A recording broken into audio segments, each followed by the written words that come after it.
Hey, thanks for listening to the People, Not Titles podcast.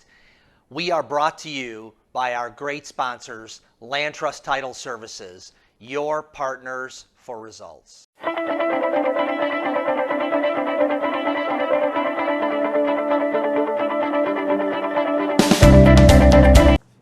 hello, this is Steve Kaempf with the People, Not Titles podcast. I am here with my colleague, cohort, and partner, Matt Lombardi. Matt, welcome to another week. It is September 10th edition, and we have a lot of hard-hitting news. But Matt, I must say something before we begin. Let's hear it. So, we cover a lot of news. We do. And sometimes the news is great, and sometimes the news can be perceived to be negative.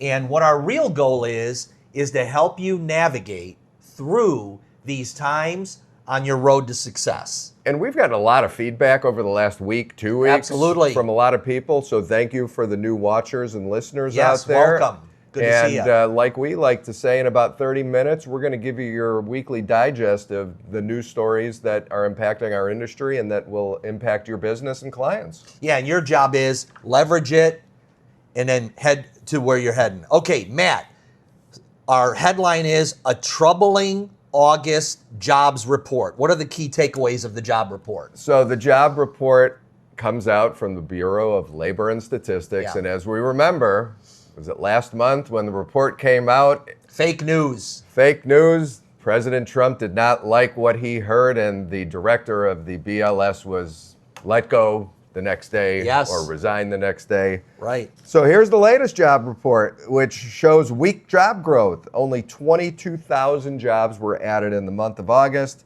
which follows a sluggish July, and the 3-month average is now just 29,000 jobs. So, do we see job? I would say here we do not see that. We're hiring. We're hiring. Yeah. But related to that, unemployment is rising. Not much. Nope. Unemployment rate is still good. Yep. But jobless rate went up a little bit to 4.3%, which is the second monthly increase, with more people entering the labor force. Matt, the net jobs went down for the first time since 2020. Let's talk about that. So yeah, there's according to the stats, 13,000 fewer jobs, and it's the first negative month in nearly 5 years. So that's not a good sign. No. And I think we and the country and our administrators at the highest level will be watching these things. 100%. There's a lot going on. Yep. Manufacturing was hit hard, right, Matt? And I know. Yeah, apparently manufacturing was hit hard in the month of August with a loss of 12,000 jobs. And I know that's the goal of the administration, is to sort of get, and I know time will tell how that works People out. are building factories, things are happening, and trillions are coming in through investment. So that maybe is going to stem the tide of this and turn it around in a big way. So yeah, short term, there's obviously stats, but the longer term is what we're looking for. And Absolutely. We won't know that for a year, 2 years, 3 years plus. Absolutely. Wages are cooling, Matt. Yeah, so the average hourly earnings rose only 3.6% annually, and that's slower than last year's pace and is not keeping pace with inflation, which is the big thing. Yeah, so if things are getting more expensive and you have less money at the end of the month, this could be the reason why. And Steve, we talked about this last week. Stagflation. Stagflation. You want to tell everybody what stagflation is again? It's when big deers start to balloon up because they've eaten too much popcorn. Actually, there was not to interrupt here, but there was a post on X talking about stagflation, and they showed a photo of a big stag. Man. Like an actual stag, and I got a chuckle out of it based on We're ahead of our time. Tell us what stagflation is, Matt. So once again, stagflation is a rare economic condition marked by high inflation, slow or negative economic growth, and high unemployment. And when those things happen together, it is known as stagflation. It does not happen very often because we don't want that. Those are bad signs.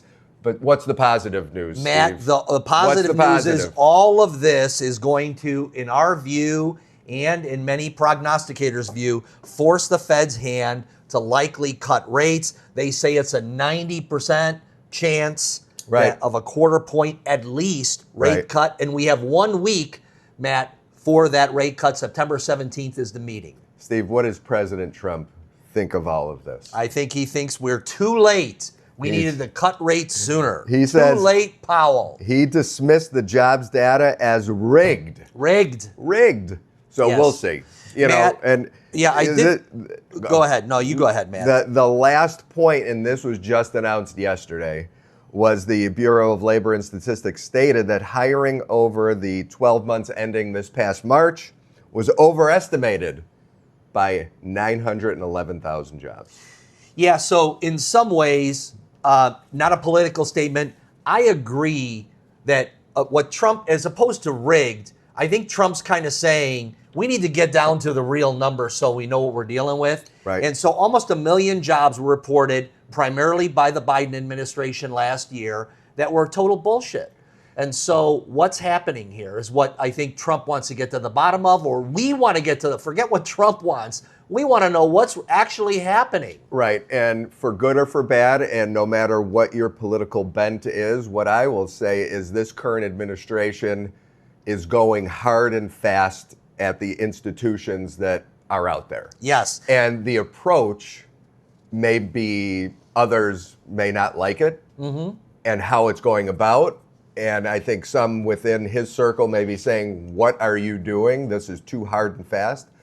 And hopefully the fallout of all of this is a change for the good. Absolutely. Of how things are done. So that's the way I view it. Yes. Is it may be crazy the way things have gone with Doge and hitting all these things. And I hope that the fallout, not to get too political, right, is that there is an even keel and a reset for how we look at all these things. Yeah, Matt, and I think where's the opportunity here? If you're an agent, if you're a loan officer, if you're an attorney, if you're working on the market, the opportunity is for you to rise above all the noise. Right. I have thoughts like peace, measured, confident. I have a plan here. So all the more with all of this economic rough waters, Matt, in Tampa, the Tampa Bay is very shallow. And so when you pull in with these big freighters, off of one of these islands, I'll think of the name of the island, but off of one of these islands comes an expert who comes onto the boat, and here you have a ship captain that navigated all the way to Tampa Bay, but when you want to go into Tampa Bay and deliver the goods, you need this special pilot who knows all of the waters, who's able to get underneath that big bridge and be able to get you there.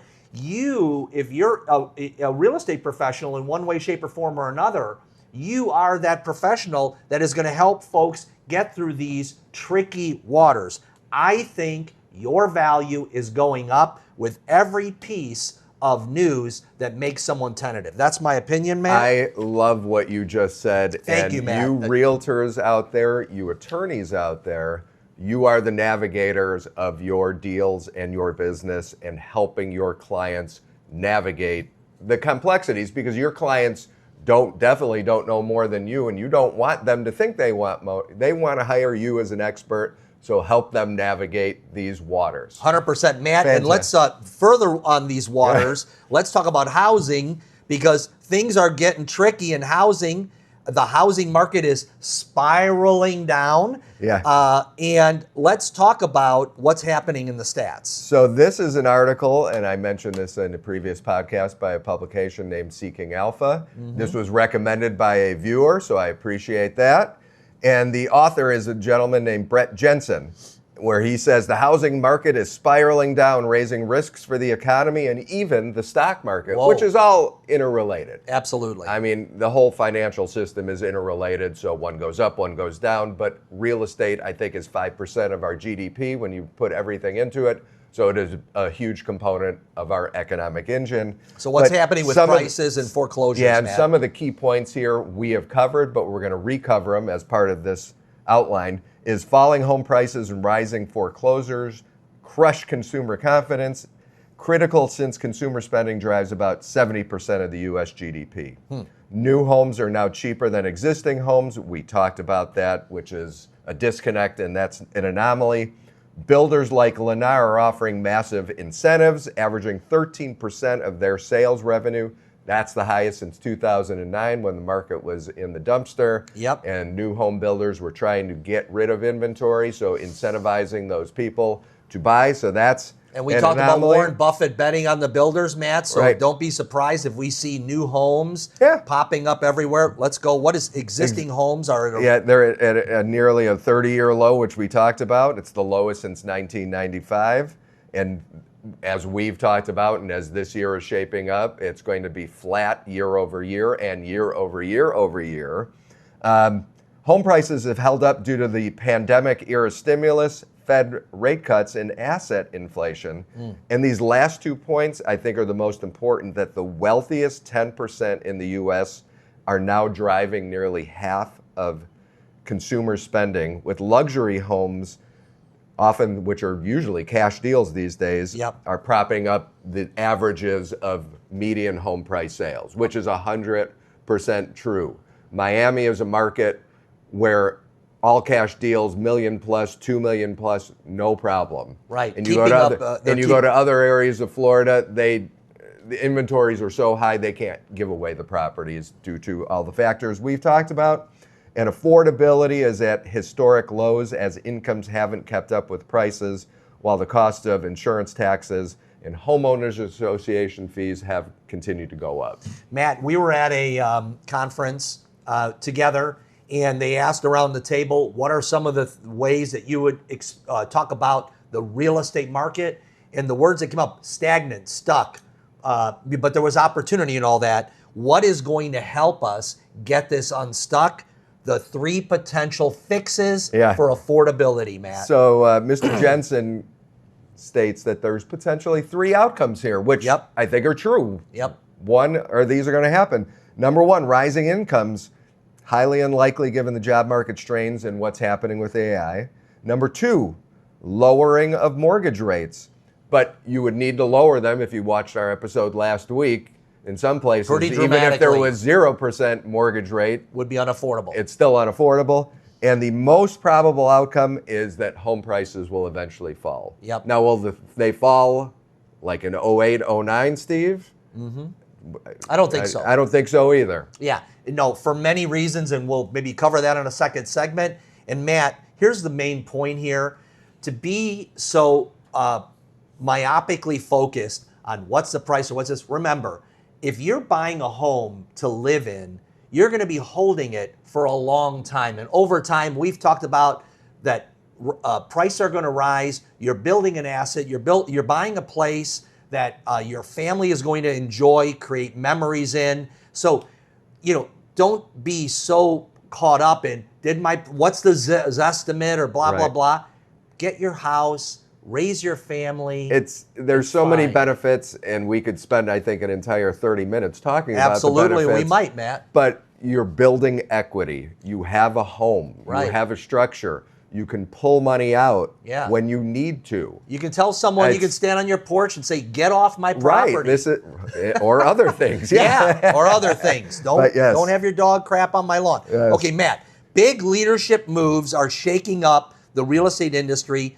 Kaempf's legal team to the NAR MLS strategy. Let's talk about Ethan Glass is joining Kaempf. So this is great, and I got a kick out of this. I think, Steve, when we both looked at this article, what is happening? So Kaempf, who it seems all the time we're talking about. So Kaempf, who is embroiled in numerous legal battles, has their private listings network, all this stuff. They went out and hired Ethan Glass, who was the lead antitrust litigator for the whole NAR settlement. Matt, let me lawsuit. And just so we're clear, he's 0-1 there, right? He's 0-1, whatever. But I think with the new administration, he knows the inroads. He knows the players. He knows the boogeymen in the bushes. So he was not an NAR staffer. He worked for the outside law firm that NAR paid for and engaged with. So the one guy started some kind of broker deal, right? Right. And this guy's jumping on board somewhere. Okay. So Robert Refkin, CEO of Kaempf, says Glass's appointment underscores the company's push against MLS and Zillow restrictions, emphasizing seller choice and agent freedom. I don't know how it does that, Matt, but okay, he said it. So outgoing General Counsel Brad Soren will step down at the end of this year and is going to Launch his own bracket. Exactly. So he's probably going to start join Sitzer Burnett. And, exactly. So everyone's just circling the wagons there. And so quietly, I just saw this. NAR. The People Not Titles podcast is brought to you by Land Trust Title Services, your partners for results. NAR hired a new consultant. So NAR, Nikea Wright, and we'll reiterate. So she's hired Sherry Chris, former CEO of Better Homes and Gardens, industry expert, has been around, wonderful person. Credible. She was hired as a consultant to help bridge the gap between NAR and the large broker community. They hired a full-time staff person named Jared Grasso, who is the former New Jersey Realtor Association CEO. He is now their VP, I believe, or senior VP of association outreach. And now the third leg of this is David Sharon, who is a retired industry expert. Many people may know him. He was the CEO of Amidst, which is one of the largest MLSs on the East Coast, I believe based in Maryland. He retired a couple years ago, but a huge industry guy, well-known, well-respected, great connections within the industry. So once again, we applaud Nikea Wright for sort of reaching into the well of experts, bringing them to the table. You want a little intel? You guys want a little intel? I want it, Matt. I want it. So apparently this month there is a big meeting at NAR's headquarters down in Chicago. What are they going to talk about, Matt? They have invited many of the large brokers from across the country to sort of have a conversation. I love it. So I know Nikea will be there. I've been told that Kevin Sears, their current president, volunteer president, will be there, and many of the large brokers will be there to hear what they have to say. So I'm sure these three people, Sherry, David, and Jared, will be there. Matt, and we've given a lot of shots to the NAR. I applaud them for this move. I think bring in date, it's sometimes you say, keep your friends close, keep your enemies closer. I think this is an example of the MLS, of them strengthening their position together with the MLS. And I think it's going to help them create a more powerful offering to the agents. They need value. They need to be able to communicate it well, and they need to resonate with the brokerages. I believe they're making the right moves. In this case, we'll see where it goes, but we applaud them. 100%. They're going after attacking the issues that have haunted them the last few years and hiring or getting the consultants that have the history, experience, and inroads to sort of help shape the future. Matt, if you're an agent out there and you're wondering, where are my dues going? I would feel better about that today than I did yesterday. Okay, Matt, follow-up story. Zillow begins pulling photos from the copyright lawsuit. Because we live in a litigious society and our real estate industry is no different than the general society, CoStar sued Zillow because they noticed Zillow had 400,000 plus photos that were copyrighted to CoStar, and they said that's a no-no. Plus, we don't want to, we're going to sue you like everybody sues everybody else. Yep. So quietly, Zillow has begun, it's 46,000 photos, my mistake. Still not a lot, 400,000. Still a lot. But potentially $1 billion infringement. Correct. So that's important. So Zillow is pulling down the photos from their associated websites. Zillow still has not admitted wrongdoing, but is removing the images and notifying partners like Redfin and Realtor.com to remove all the photos. Matt, it reminds me of when my grandson, all the ice cream is gone, and you ask him who ate it. He says, not me, and he's got a big chocolate ring around his mouth. Not me. And here's the point, Zillow here, that here's the story, right?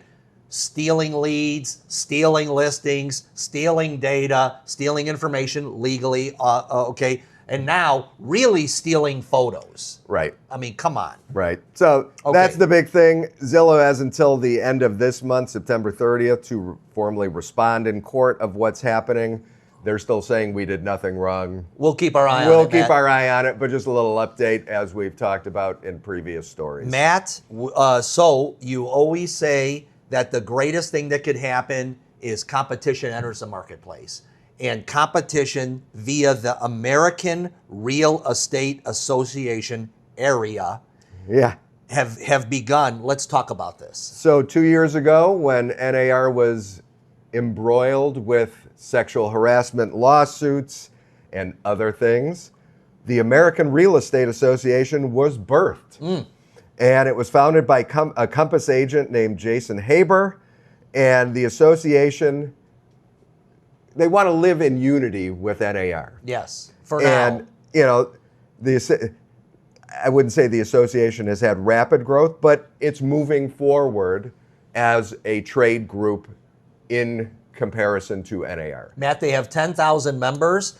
I would say that's not hundreds of thousands, but that's a pretty good base. Everyone talks to one, and pretty soon you're going to have many more. And I forgot that they birthed the NAR Accountability Project, which was sort of being the thorn in the side of NAR, like, you got a lot of issues here. These sexual harassment claims are at the surface.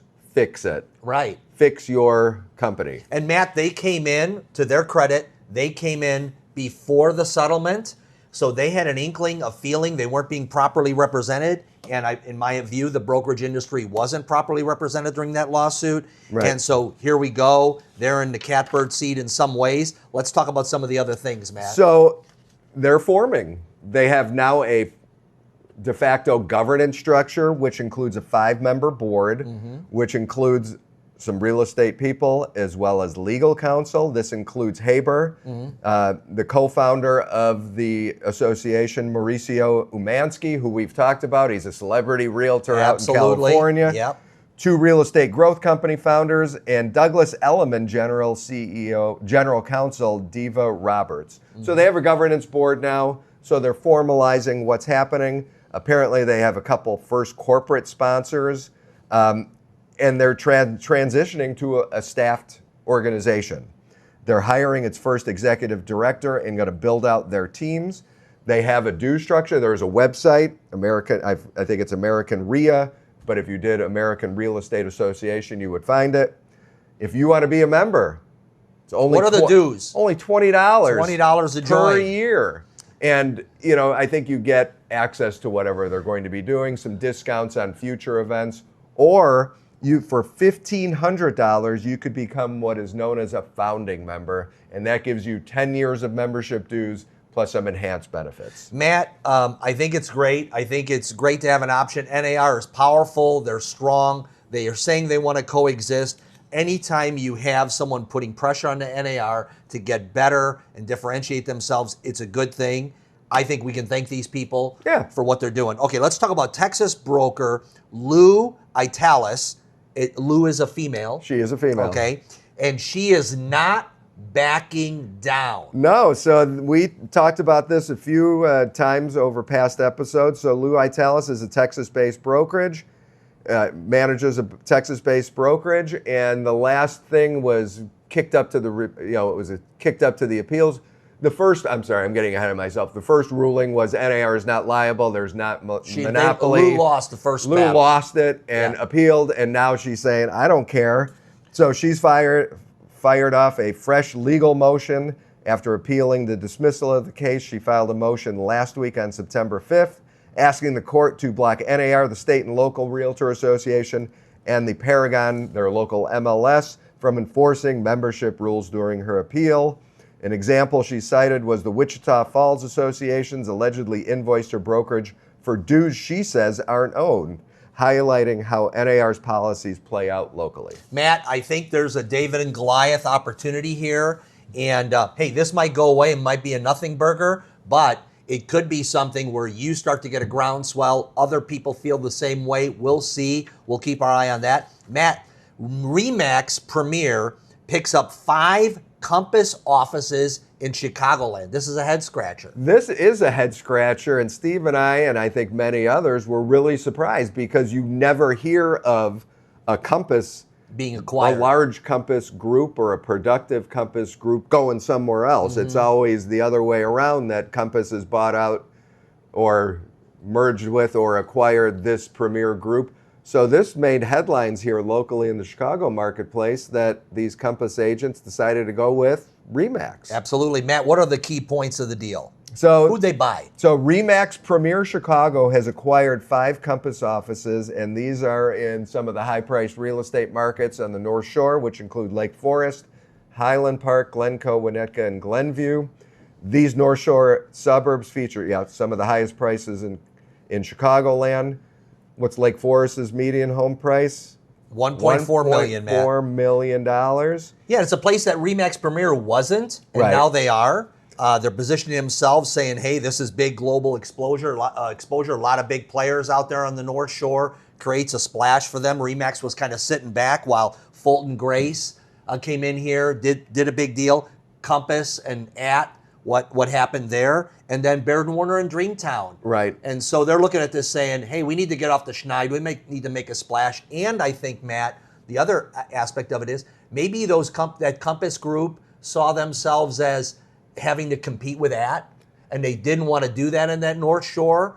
And so they said, let's join Remax, let's rebrand, and let's go kick some butt this way. We just talked about this at the event we were at, Steve, where the future of the Compass/@property company, it's going to be vastly different than what @properties was. Yep. And the agents that loved @properties my hunch is now that Compass is the acquirer. Yep. It is a Compass brand. It will become a Compass brand eventually. Absolutely. And the Compass ecosystem, which includes all the stuff that we continually talk about, especially the private listings network, do they want to be a part of that?